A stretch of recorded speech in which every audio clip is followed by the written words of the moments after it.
Assalamualaikum warahmatullahi wabarakatuh. Saya Kisina Kusuma Reni, NPM 18310026 dari kelompok 6. Di sini saya akan menjelaskan tentang kranium, yakni neurokranium, viscera kranium, foramina pada kranium serta isinya, dan sebagai tugas praktikum anatomi dapat dibuka pada buku Soyota jilid 3. Di sini kita pakai edisi ke-23. Nah, kranium itu dibagi menjadi dua, yakni ada neurokranium dan viscera kranium. Nah, di neurokranium yakni tulang-tulang yang melindungi saraf tersebut. Sedangkan yang viscera kranium yakni tulang-tulang yang membentuk wajah. Nah, di neurokranium itu ada tulang yang single dan ada tulang yang berpasangan. Yang single itu seperti os frontal, os ethmoidale, os sphenoidale, os occipitale. Nah, ada juga yang berpasangan. Yang berpasangan itu yakni ada os temporal dan os parietal. Nah, kita ke viscerokranium. Nah, itu ada 15 tulang. Itu ada os mandibula, os ethmoidale, os foramen, os zygomaticum, os palatina, yakni yang memisahkan hidung dan mulut. Nah, ada juga yang berpasangan, itu os maxilla, os cacca nasalis media. Nah, kranium itu dibagi menjadi dua. Ada calvaria, yakni bagian atas, dan basis, yakni bagian bawah. Nah, di sini kita lihat ada bagian regio. Nah, di sini kita akan membahas regio.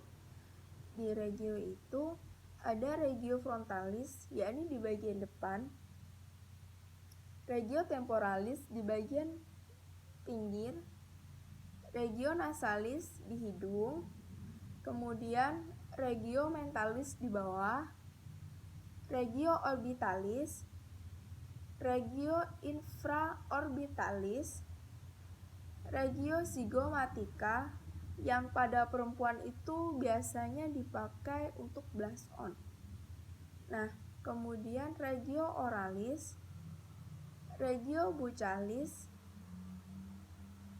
dan ada regio cervicalis anterior dan regio cervicalis lateralis. Kemudian yang bagian belakang itu ada regio temporalis, regio parietalis, regio occipitalis, regio parotideomasterica, serta ada regio sternocleidomastoidea, regio cervicalis posterior. Selanjutnya, nah, ini ada gambar tulang. Di sini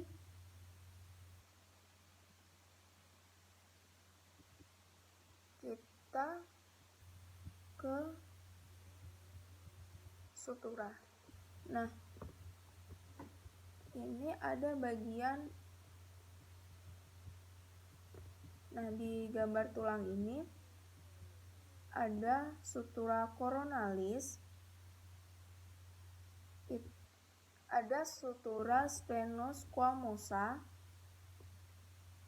sutura squamosa, dan sutura lambdoidea. Kemudian, ini pada kepala bagian atas itu ada seperti huruf T. Di situ yang di tengah itu namanya brekma. Kemudian ada sutura coronalis dan sutura sagittalis. Di sutura sagittalis ini tengah-tengahnya ada vertex.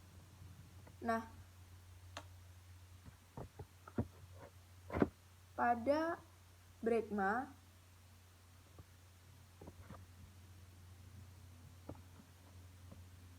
itu menutupnya 3 tahun. Sedangkan pada lambda itu menutupnya 3 bulan. Di belakang bawah sini itu bagian lambdanya. Di bawah lambda itu ada sutura lambdoidea. Dan di bawahnya lagi ada occiput.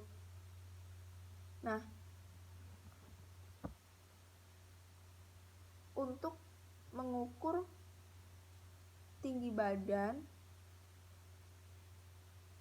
itu diukur dari bagian vertex tersebut. Sedangkan untuk mengukur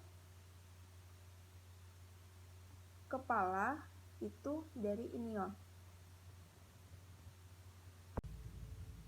Sekarang kita ke foramen. Di foramen itu ada foramen ovale, foramen spinosum.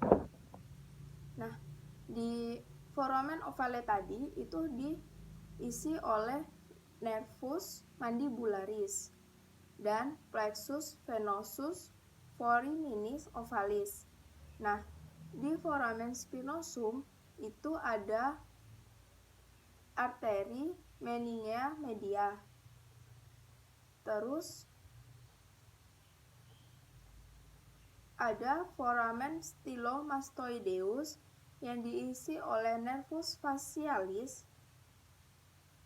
Ada foramen jugulare, itu diisi, kalau bagian depannya atau bagian anteriornya itu diisi oleh nervus glossopharyngeus, dan bagian posteriornya diisi oleh nervus vagus dan nervus accessorius, serta ada arteri meningea posterior.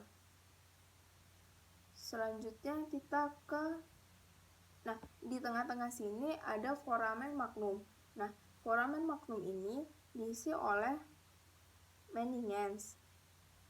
Yang kedua, plexus venosus vertebralis internus atau sinus marginalis.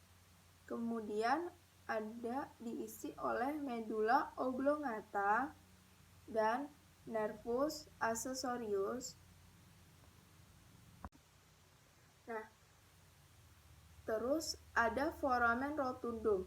Di sini diisi oleh nervus maxillaris, dan di foramen spinosum tadi diisi oleh nervus mandibularis dan arteri maxillaris. Serta di sini foramen lacerum itu diisi oleh nervus petrosus minor atau nervus glossopharyngeus, dan yang kedua itu nervus petrosus major atau nervus facialis. Yang ketiga, nervus petrosus profundus atau plexus caroticus internus. Nah,